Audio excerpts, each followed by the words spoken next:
Buenos días, yo soy el doctor Manuel Porras, soy neurólogo y neurofisiólogo clínico y voy a hablarles sobre la relación que existe entre el autismo y la epilepsia. Esta relación es muy conocida por todos. eh, Todos los que tratamos pacientes con autismo y con epilepsia sabemos que existe esta relación muy directa en que pacientes que tienen el diagnóstico de autismo, el trastorno del espectro autista, también van a presentar epilepsia. Pero también vemos algunos casos donde al iniciar con epilepsia pueden desarrollar algunos rasgos que consideramos dentro del espectro autista. Esta relación es muy compleja y no está del todo bien dilucidada, pero podemos pensar en que existe esta relación bidireccional en donde un padecimiento puede conllevar al otro o que también puede tener una base común. Es decir, hay un padecimiento que puede ocasionar que las dos entidades en algún punto converjan y se puedan presentar en el mismo paciente. Hay varios factores que se consideran como riesgo para que esto ocurra, desde los factores genéticos, metabólicos, ambientales e infecciosos, y es parte de lo que vamos a tratar ahora. Dentro de la epidemiología, pues se ha dicho que la incidencia y lo estadístico dentro de la epilepsia no ha cambiado mucho en los últimos años. Se dice que hay alrededor de 50 millones de personas que padecen epilepsia. Eso es alrededor del 1% en términos generales de la población mundial, que la gran mayoría, el 80%, va a estar en zonas geográficas de bajos o de medianos recursos económicos y que el 75% de estas personas realmente no tienen el tratamiento correcto porque no tienen el acceso por diversas causas a este medicamento. El 70% pudiera estar libre de crisis si el tratamiento es establecido a tiempo y de una manera razonada. Es importante saber también que dentro de la epilepsia, las personas tienen un riesgo mucho mayor de fallecer prematuramente. Se dice que de 3 a 6 veces más riesgo. Y también esto se relaciona mucho directamente con la epilepsia. Puede ser que durante la crisis tengan algún accidente y sufran alguna lesión, o también existe una entidad que se llama la muerte súbita relacionada con epilepsia. Eso, bueno, también es un punto muy importante en el padecimiento. Fuera de esto, también se considera un problema social debido a que la gente que padece epilepsia y también sus allegados, sus familiares y amigos sufren de cierta estigmatización y discriminación solo por el hecho de padecer esta enfermedad. Dentro del autismo, la cosa es algo distinta porque se dice que es uno de los problemas del desarrollo cerebral que ha tenido mucho más crecimiento. Incluso se dice, y diferentes estadísticas así lo mencionan, que de uno en cada 59, uno en cada 68 o uno en cada 100 niños padece de autismo, trastorno del espectro autista, ¿no? Estas estadísticas son muy variadas, pero en general siempre han mencionado que han ido en aumento. La razón de que estén en aumento, pues no es tanto que el padecimiento sea más común que antes, sino que somos más capaces de diagnosticarlo. En el 2014 se cambiaron los criterios del DSM para poder hacer el diagnóstico y al hacerlo un poco más laxo, podemos incluir a más pacientes dentro de este diagnóstico y por lo mismo también podemos tratarlos mucho más a tiempo, ¿no? Es importante ver también cuando hablamos de autismo que la tercera parte de las personas que tienen este padecimiento van a tener epilepsia y se dice que entre un 30 y un 50% van a padecer crisis epilépticas. La diferencia entre tener el diagnóstico propiamente de epilepsia y solamente crisis epilépticas estriba en que las crisis epilépticas no necesariamente se relacionan con el diagnóstico de epilepsia. Para darles un ejemplo, hablamos de crisis provocadas. En pediatría es muy común ver las crisis febriles y eso lo relacionamos directamente con que existe fiebre y esta fiebre pues puede desencadenar una crisis convulsiva que es como habitualmente se va a presentar la crisis epiléptica, pero no necesariamente implica que demos fármacos anticrisis epilépticas, es decir, aun y cuando haya tenido crisis, la asumimos que fue provocada por tener fiebre y el tratamiento pues es evitar que tenga fiebre y no tanto dar fármacos contra estas crisis, ¿no? Entonces, también la gente que tiene el diagnóstico del trastorno del espectro autista, es común que pueda llegar a tener crisis epilépticas de tipo provocado, sin que necesariamente tengamos el diagnóstico de epilepsia. Pero sí sabemos que el que existe ese tipo de crisis es porque el cerebro es más proclive o más sensible a tener eventos eléctricos anormales. Entonces, estas crisis febriles las consideramos también con cierto cuidado bajo algunos conceptos neurológicos. Se dice que el 25% de la gente que padece el trastorno del espectro autista es no verbal, es decir, su capacidad de expresión verbal y de comprensión está muy limitada, que es la cuarta parte de ellos. Eh, y, y ya les mencionaba, ¿no? Es uno de los diagnósticos de más rápido crecimiento. El problema con esto, aun y cuando tengamos este crecimiento en el diagnóstico, es que alrededor de la mitad, menos de la mitad de los pacientes se va a diagnosticar antes de los 4 años. Si bien se dice que en etapas muy tempranas es complicado de diagnosticar, creo que antes de los 4 años sí hay posibilidades de hacerlo y tenemos que ser muy cautos para poderlo lograr, dado que una intervención temprana puede realmente repercutir de manera favorable sobre la calidad de vida de estos pacientes. ¿Qué pasa cuando ya hablamos de una estadística compartida entre autismo y epilepsia? Pues bueno, en las formas más graves del trastorno del espectro autista, siempre vamos a ver que existe algún otro trastorno neurológico asociado, es decir, no es que tengamos una entidad pura cuando hablamos del trastorno del espectro autista, sino que va a haber alguna otra condición asociada.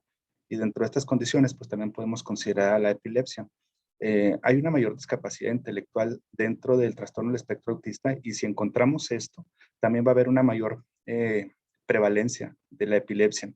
En un metaanálisis que, que se hizo en el 2008, encontraron que las personas con trastorno del espectro autista que tenían un coeficiente intelectual por debajo de 70 puntos tenían una incidencia, una prevalencia, perdón, de epilepsia del 21.5%, mientras que cuando tenían un coeficiente intelectual por encima de esta cifra, el encontrar epilepsia era de alrededor del 8%. Entonces, se considera que también este déficit intelectual, este coeficiente intelectual más bajo es un factor de riesgo para desarrollar epilepsia dentro del trastorno del espectro autista.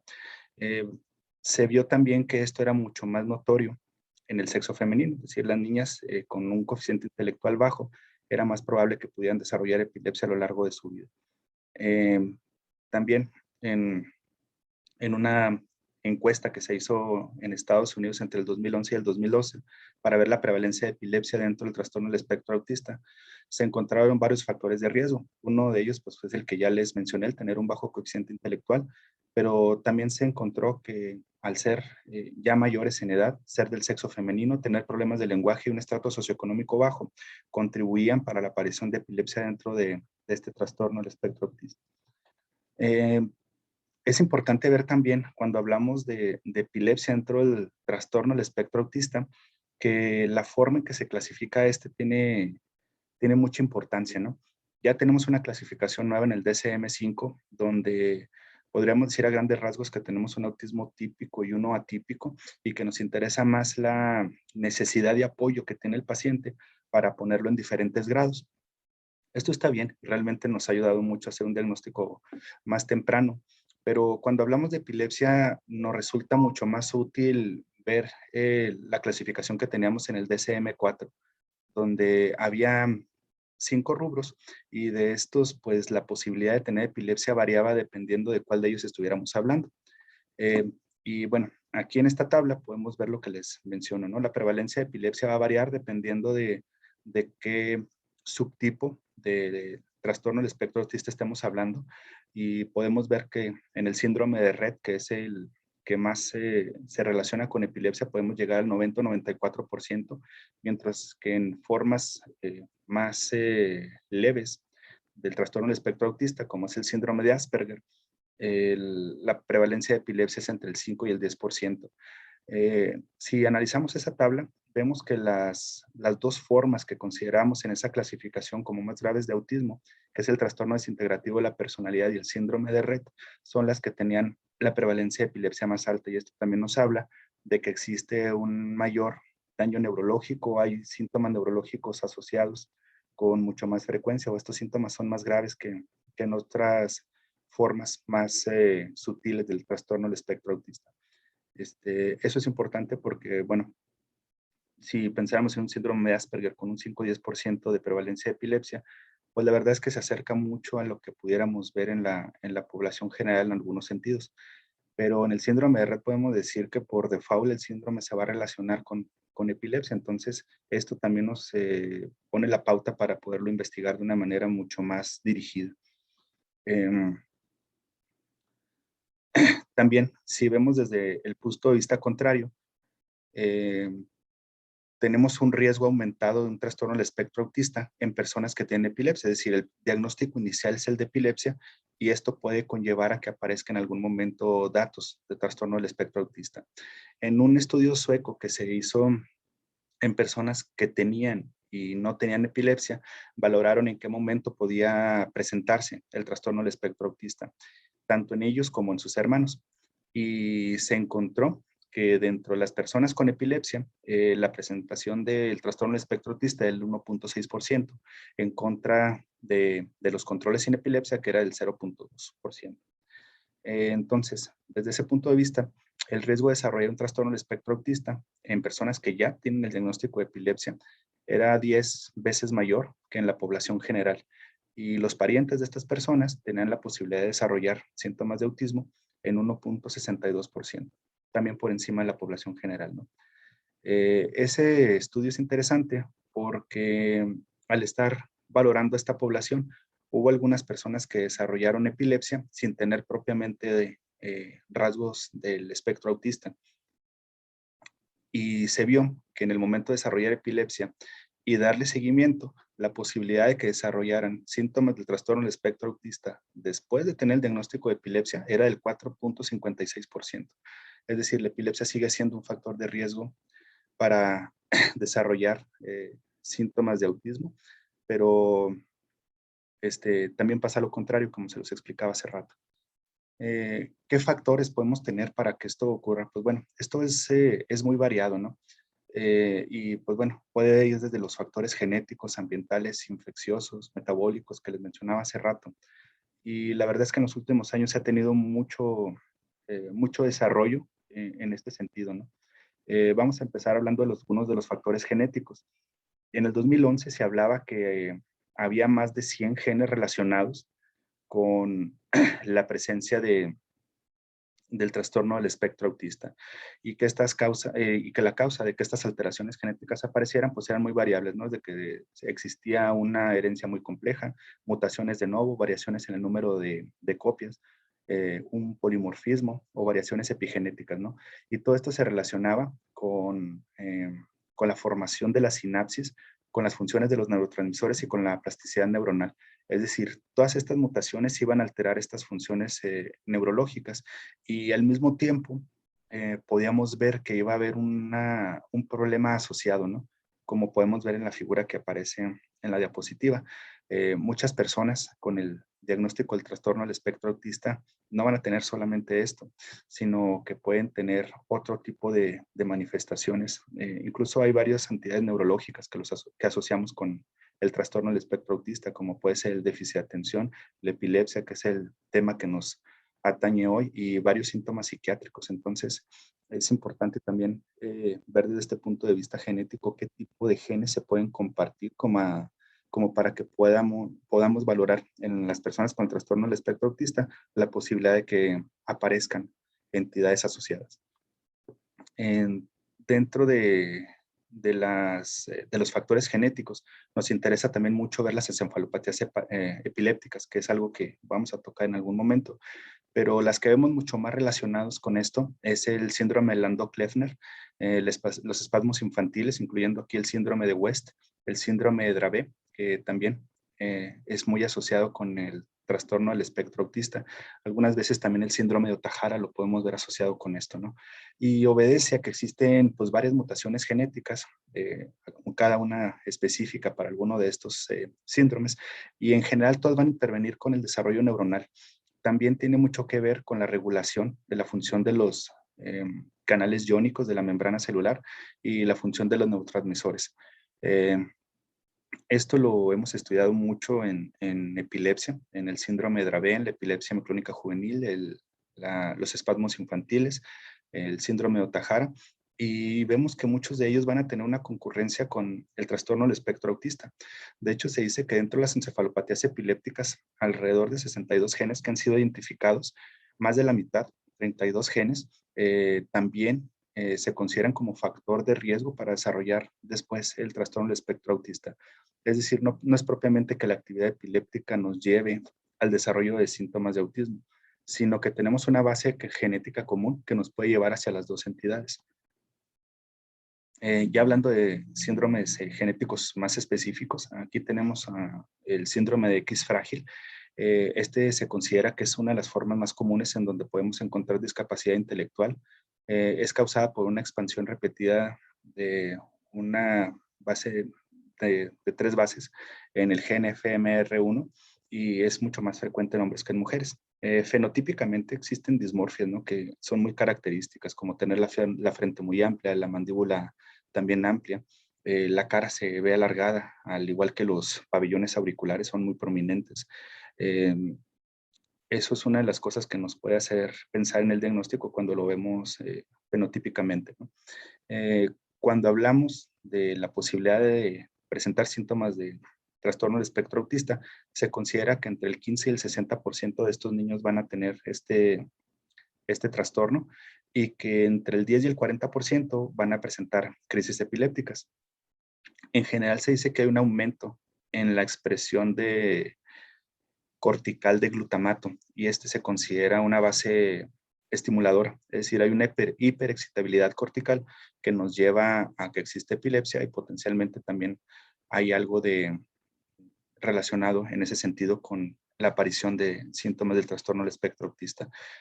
Aunado a esto, y que también potencia esta hiperexcitabilidad, es la falta de inhibición, y eso se ve porque la expresión del GABA está disminuida en la corteza cerebral de los niños que tienen este diagnóstico. En el síndrome de Angelman, que también es llamado el síndrome de Happy Puppet o de marioneta feliz, vemos que es muy común ver que existe un déficit intelectual, alteraciones del lenguaje, siempre hay un cierto comportamiento autista, existe ataxia cerebelosa y también epilepsia. Lo de la ataxia cerebelosa es lo que nos va a dar el dato clínico, ¿no?, del Happy Puppet. Realmente es una ataxia generalizada que hace que el niño se mueva pues, como una marioneta, ¿no? Y siempre esta expresión de cierta alegría que es lo que le da el toque de happy al Happy Puppet, ¿no? Y bueno, esto ya se había visto desde hace mucho tiempo, incluso en algunas obras de arte, como esta de Francesco Carota, eh, que bueno, que lleva por título también Niño con marioneta. Podemos ver a alguien que tiene rasgos muy característicos, ¿no?, del síndrome espectro autista, del síndrome de Angelman, perdón. Esto es por alteraciones del cromosoma 15.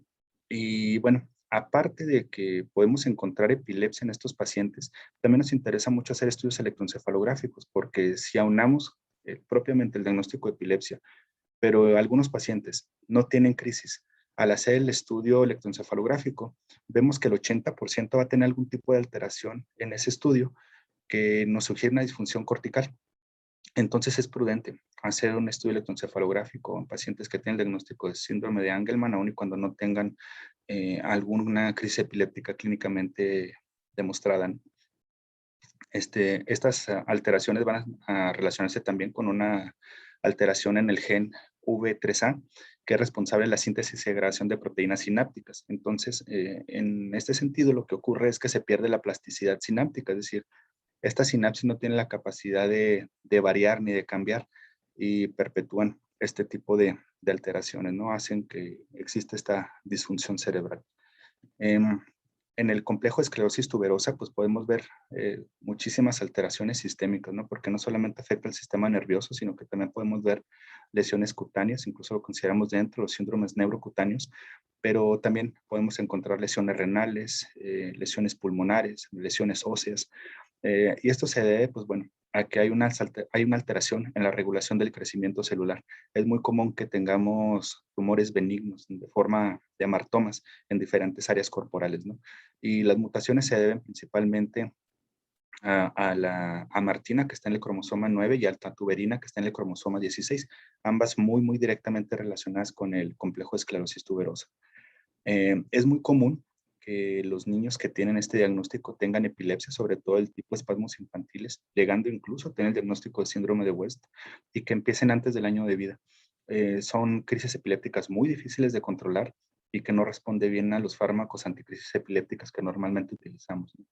El 61% de estos niños también va a tener datos de autismo, aparte de la discapacidad intelectual, que tiende a ser un rango importante, es un rasgo importante en este diagnóstico. Aunque también tenemos que considerar que en el complejo de esclerosis tuberosa tenemos una penetrancia variable, es decir, no todos los síntomas van a ser tan floridos como los estoy exponiendo. Pueden tener algunos de ellos e incluso ser personas que llevan una vida totalmente normal sin tener diagnóstico de epilepsia, de autismo o de algo más. Eh, y en cambio, podemos tener pacientes pues, que tienen el cuadro muy florido, y es precisamente a lo que se refiere esto, ¿no? De poder desarrollar epilepsia, autismo y la discapacidad intelectual. Cuando hablamos de cefalea epiléptica, les decía hace rato que la actividad epiléptica puede ser tan intensa que va a causar un deterioro cognitivo grave, va a causar también incluso empeoramiento conductual, puede llegar incluso a tener síntomas de regresión, como los vemos algunas veces en algunos cuadros de autismo. Muchas veces esta actividad epiléptica podemos considerarla que es exagerada para la patología de base que estamos encontrando. Es decir, es una actividad epiléptica demasiado intensa para lo que podemos demostrar como causa de ella. El riesgo de que exista un trastorno del espectro autista en estas formas de epilepsia se dice que es de alrededor del 4.7%, tomando la epilepsia en general. Pero si hablamos de espasmos infantiles, anda rondando el 20%. Cuando hablamos de epilepsias focales, que solamente ocurren sobre una área cerebral específica, anda en el 42% más o menos, y en el síndrome de Dravet anda en el 47.4%. Es importante saber también que la actividad epiléptica en algún punto puede alterar el desarrollo neurológico. El solo hecho de tener una crisis epiléptica mal controlada o tener actividad electroencefalográfica que relacionamos con epilepsia muy presente y muy frecuente en estudios electroencefalográficos, puede ser una causa de alteraciones cognitivas y alteraciones neurológicas. Esa es una de las razones por las cuales en neurología se pide frecuentemente hacer estudios de electroencefalografía en niños que tienen un trastorno del déficit de atención o problemas de aprendizaje o de desarrollo del lenguaje. Eh, Realmente en algunos de esas entidades que les menciono, no se necesita el electroencefalograma para hacer el diagnóstico, pero sí para descartar otro tipo de entidades. Es decir, el electroencefalograma se pide para buscar algo más y no solamente quedarnos con la idea de que el déficit de atención o el trastorno del lenguaje es algo aislado, sino que es parte de un problema neurológico un poco más complicado. Em, si vemos que las crisis son de difícil control, el electroencefalograma es anormal y el déficit intelectual es muy marcado, estos son factores que asociamos más comúnmente con el desarrollo de síntomas del trastorno del espectro autista.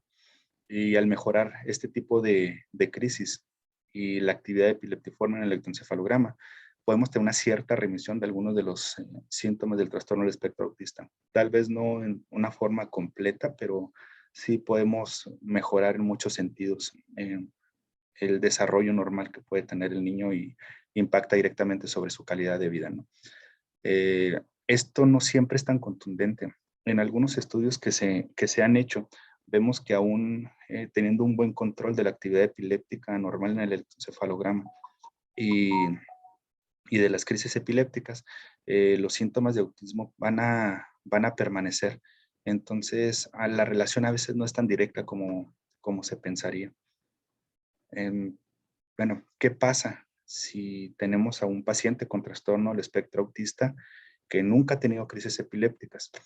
Eh, es también conveniente hacer estudios de electroencefalografía porque se ha visto que esta actividad epiléptica o sea, actividad eléctrica normal, que no la traducimos como crisis epilépticas clínicas, también puede tener una cierta repercusión sobre el desarrollo del niño, tanto en las funciones cognitivas como en personalidad, algunas cuestiones de conducta. Es decir, esa actividad epiléptica, aun y cuando no, o esa actividad eléctrica normal, aunque no tengamos una traducción epiléptica en ella, sí debe de ser tratada porque puede estar afectando otros ámbitos del desarrollo infantil. Y pues bueno, vemos que cuando analizamos a este grupo de personas con trastorno del espectro autista contra controles, contra personas que no tienen algún problema en sí, la posibilidad de que exista alguna actividad eléctrica anormal en el electroencefalograma es mucho más alta. Dependiendo de la serie que se estudia, dice que va del 4 al 86%, y si lo analizamos con la población general, pues que es del 2 al 8.7%, pues es mucho más evidente, ¿no? La mayoría de las descargas anormales que vamos a encontrar en personas con trastorno de espectro autista son sobre las regiones frontales. Esa área cerebral es la que se ve mucho más afectada en este tipo de actividad y es la que se relaciona mucho con cuestiones de desarrollo social, algunas cuestiones cognitivas, motoras.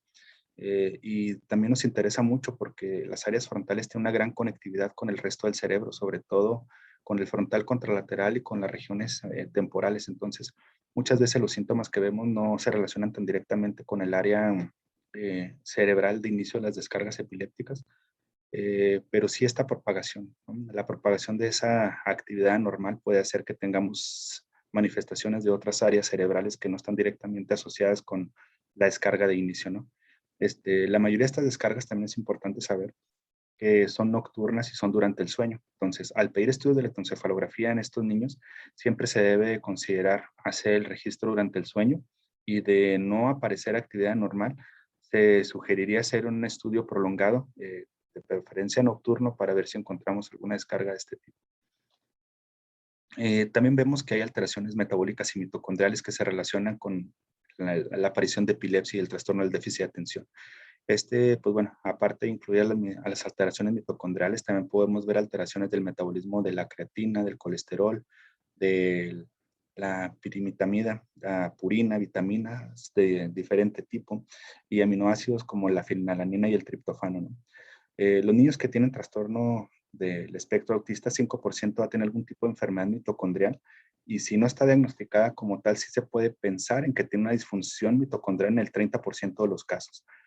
Y de todos estos niños que tienen un problema del trastorno espectro autista y, y alguna afección mitocondrial, el 41% va a tener algún tipo de crisis epiléptica.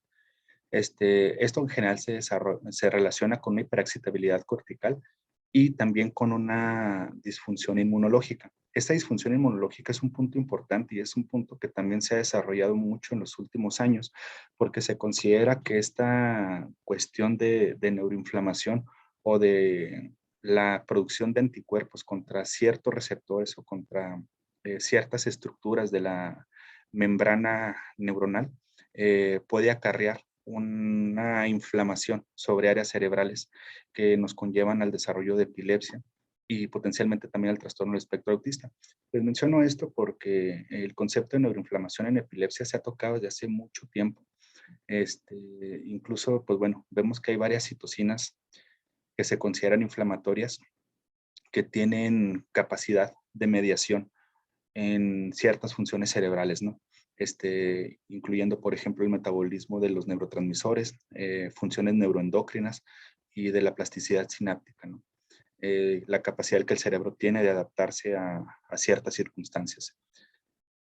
Cuando vemos epilepsia, les mencionaba que vamos a ver varios marcadores de inflamación. Eh, Inicialmente se pensaba que esos marcadores de inflamación pues eran provocados por la misma crisis epiléptica, ¿no? Era una actividad exagerada del cerebro que en algún punto pues aparecía como algo inflamatorio y conllevaba esta cascada de citocinas y demás que les menciono, ¿no? Pero también se ha pensado que primero ocurre esta inflamación y la inflamación es lo que detona la crisis epiléptica. Entonces, esos marcadores de inflamación ahora los están tomando desde un punto de vista opuesto, ¿no? Es decir, la inflamación como causa de los eventos epilépticos y por lo tanto tratamientos antiinflamatorios y inmunomoduladores potencialmente tienen cabida para poder tratar la epilepsia. Pero también resulta ser que se ha visto que hay marcadores de inflamación en el trastorno del espectro autista, sin que necesariamente lo estemos relacionando con epilepsia. Entonces, también se piensa como que puede ser un factor común el tener neuroinflamación, como que para que en algún punto podamos tener pacientes con trastorno del espectro autista. Y lo que les mencionaba hace rato con la epilepsia, ¿no? El hecho de pensar en inmunomoduladores, inmunosupresores o antiinflamatorios como parte del tratamiento no suena ya tan descabellado como en algún punto lo hubiéramos pensado, ¿no? Generalmente esto va a tener en relación con un desbalance entre el sistema GABAérgico y glutamatérgico, ¿no? Y esto causa una excitotoxicidad neuronal. En pocas palabras, el sistema GABAérgico es un sistema inhibitorio, el glutamatérgico es el sistema excitatorio y tiene que haber un balance para que el cerebro funcione de una manera correcta, ¿no? Si esto ocurre de una manera inadecuada, que en los trastornos que estamos hablando generalmente es una disminución de la inhibición y un aumento de la excitación. Esto en algún punto nos puede llevar a esta toxicidad neuronal, incluso a la muerte neuronal. Y bueno, podemos tener ya padecimientos que se perpetúan y sin que el tratamiento pueda hacer ya mucho por ellos, ¿no? También podemos encontrar anticuerpos contra algunos receptores neuronales entre los más conocidos y son como parte de las encefalitis autoinmunes. Son anticuerpos contra el receptor de N-metil D-aspartato y contra el complejo del canal de potasio dependiente.